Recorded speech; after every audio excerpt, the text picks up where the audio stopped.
प्यारे बच्चों, स्वागत है आप सभी का एक नई क्लास में। इस क्लास में हम प्रश्नावली 3.4 के बारे में बात करने वाले हैं, यानी प्रश्नावली 3.4 को देखने वाले हैं। बच्चों, क्लास शुरू करने से पहले एक महत्वपूर्ण सूचना, आपने हमारा व्हाट्सएप चैनल या इंस्टा चैनल फॉलो नहीं किया है तो डिस्क्रिप्शन बॉक्स में लिंक है, आप वहां से जाकर उस चैनल को फॉलो कर लें और इस चैनल की officially Insta ID Shri Ram study channel को भी फॉलो कर दें, जिसका लिंक भी आपको डिस्क्रिप्शन बॉक्स में मिल जाएगा। तो चलिए वीडियो को शुरू करते हैं। साथियों, यहाँ पर पहला प्रश्न पूछा गया है, बताइए कथन सत्य है या असत्य। यहाँ पर सत्य और असत्य कथनों को बताना है। इसमें पूछा गया है सभी आयत वर्ग होते हैं। क्या सभी आयत वर्ग होते हैं? तो ऐसा बिल्कुल नहीं है, ये असत्य कथन हो जाएगा। और क्यों नहीं होते? क्योंकि वर्ग की सभी भुजाएं समान होती हैं, जबकि आयत की सभी भुजाएं समान नहीं होती हैं, तो सभी आयत वर्ग नहीं हो सकते। इसके बाद भी सभी समचतुर्भुज समांतर चतुर्भुज होते हैं, तो ये सत्य हो जाएगा, क्योंकि समचतुर्भुज में सम्मुख कोण बराबर होते हैं और विकर्ण एक दूसरे को समद्विभाजित करते हैं। यानी समचतुर्भुज में समांतर चतुर्भुज के गुण विद्यमान हैं, इसीलिए सभी समचतुर्भुज समांतर चतुर्भुज हो जाएंगे। तो ये कथन अपना सत्य हो जाएगा। अब बात कर लेते हैं इसी की, सभी वर्ग समचतुर्भुज और आयत होते हैं। तो ये कथन बिल्कुल असत्य हो जाएगा, क्योंकि सभी वर्ग समचतुर्भुज होते हैं परंतु आयत नहीं होते हैं। क्योंकि एक समचतुर्भुज में सभी भुजाएं समान होती है और एक वर्ग में भी सभी भुजाएं समान होती है।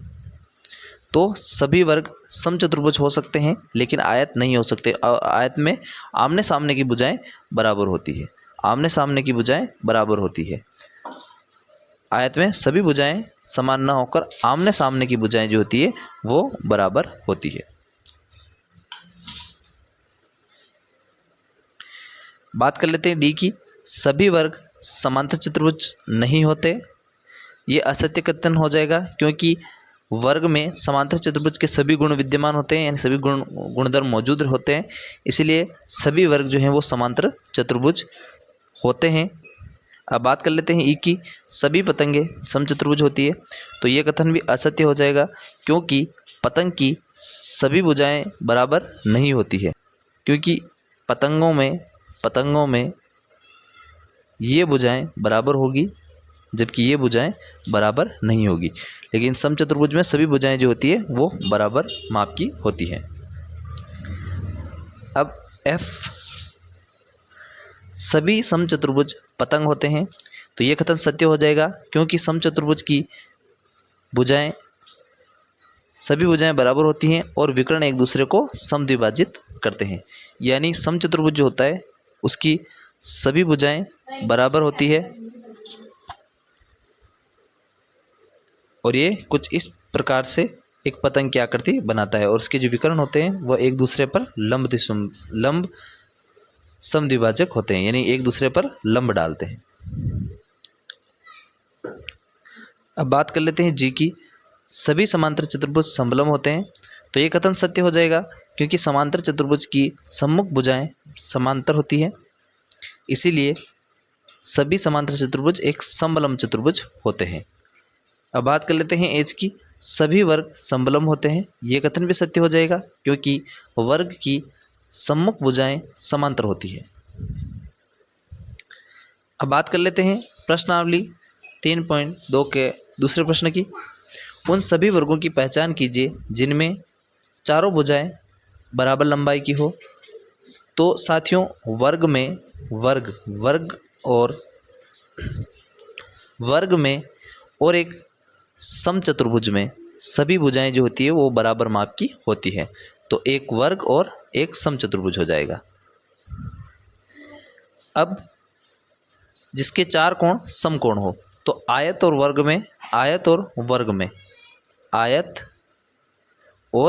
में क्या होता है कि इसके चारों कोण जो होते हैं वह समकोण होते हैं। तो आयत और वर्ग एक ऐसी आकृति हो जाएगी जिसके चारों ही कोण समकोण होते हैं, यानी 90 डिग्री के कोण होते हैं।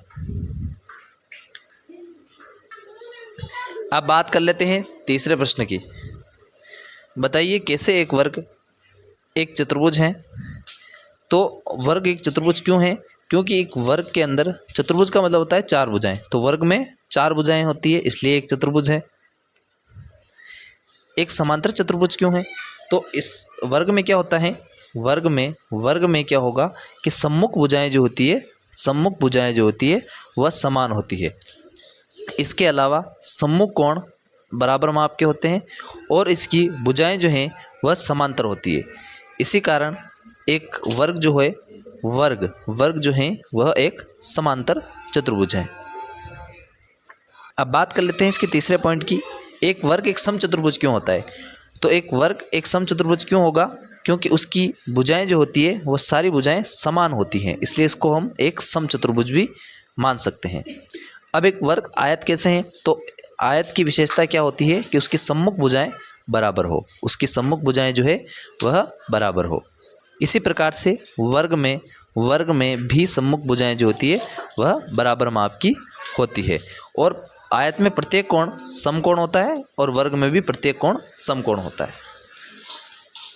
अब बात कर लेते हैं इसी प्रश्नावली के चौथे प्रश्न की। एक चतुर्भुज का नाम बताइए जिसके विकर्ण एक दूसरे को समद्विभाजित करते हों।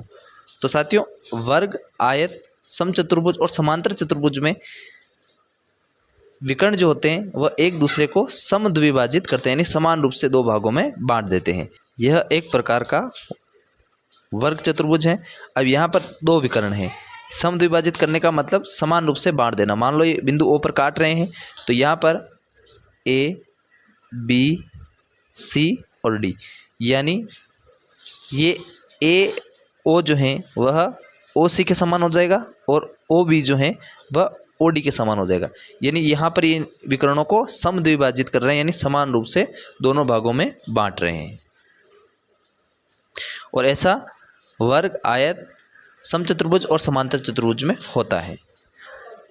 अब दूसरा पॉइंट इसने पूछा है एक दूसरे पर लंब समद्विभाजक हो। लंब समद्विभाजक का मतलब यहाँ पर यानी विकर्ण जिस स्थान पर काट रहे हैं, यानी विकर्ण जो हैं वो जिस स्थान पर काट रहे हैं वहाँ पर 90 डिग्री का कोण बनना चाहिए। तो ऐसी स्थिति सिर्फ वर्ग और समचतुर्भुज में होती है जहाँ पर विकर्ण जो हैं वह एक दूसरे को लंब समद्विभाजक करते हैं, यानी इस प्रकार से काट रहे हैं और यहाँ पर जो कोण बन रहा है वो 90 डिग्री का कोण बनता है। यानी यहाँ पर जितने भी कोण बनेंगे वो 90 डिग्री के कोण बनेंगे। अब बराबर हो, यानी ऐसा चतुर्भुज जिसमें विकर्ण बराबर हो। तो आयत और वर्ग में विकर्ण बराबर होते हैं। आयत और वर्ग में विकर्ण बराबर होते हैं, यानी ये एक प्रकार का आयत है। अब यहाँ पर ये जो विकर्ण है, यानी इस विकर्ण की लंबाई और इस विकर्ण की लंबाई दोनों बराबर हो जाएगी। अब बात कर लेते हैं 5वें प्रश्न की। बताइए एक आयत उत्तल चतुर्भुज कैसे हैं? तो इसके शीर्ष उभरे हुए हैं और इसके दोनों विकर्ण अंतः स्थित यानी मध्य में स्थित हैं। ये इस प्रकार से आयत की आकृति होती है। अब इसके जो शीर्ष हैं ये उभरे हुए हैं, यानी कहीं से बैठे हुए नहीं हैं, और इसके जो विकर्ण हैं वो अंदर बने हुए हैं या अंदर स्थित हैं। इसी कारण इसको हम एक उत्तल चतुर्भुज कहेंगे। अब बात कर लेते हैं इसी प्रश्नावली के अंतिम प्रश्न की। ABC एक समकोण त्रिभुज है और O समकोण की सम्मुख भुजा का मध्य बिंदु है। बताइए कैसे O बिंदु A, B तथा C से समान दूरी पर स्थित है। बिंदुओं से चिन्हित अतिरिक्त भुजाएं आपकी सहायता के लिए खींची गई है। यानी इस प्रकार से एक ABC एक त्रिभुज दे रखा है। अब यहाँ पर ये अपनी सहायता के लिए दे रखा है। अब यहाँ पर ये पूछा गया है कि ये बताना है कि ये O जो है वह O, B और C से किस प्रकार से समान दूरी पर स्थित है। तो यहाँ पर AB, C एवं ADC एक आयत बनाते हैं, तब AC एवं BD एक विकर्ण हो जाएंगे और हम जानते हैं कि आयत के विकर्ण एक दूसरे को समद्विभाजित करते हैं। अतः O इनका प्रतिच्छेद बिंदु है और यह मध्य में स्थित है। तब बिंदु O A, B एवं C बिंदु से समान दूरी पर स्थित है। यानी यहाँ पर हम सीधा सीधा ये कह सकते हैं ABCD एक आयत बना रहा है और इस आयत के ये दोनों विकर्ण हैं और जहाँ पर ये काट रहा है ये समद्विभाजित करता है, तो ये मध्य में स्थित हो गया। तो इसी कारण ये जो O हैं वो समान दूरी पर A के, B के और C के समान दूरी पर स्थित है। आई होप ये वीडियो आपको समझ में आ गया होगा। समझ में आया है तो लाइक करें, चैनल को सब्सक्राइब करें और हाँ साथियों, हमारे व्हाट्सएप चैनल और इंस्टा चैनल को फॉलो करना न भूलें। मिलते हैं नेक्स्ट वीडियो में, तब तक के लिए जय हिंद, जय भारत, वंदे मातरम।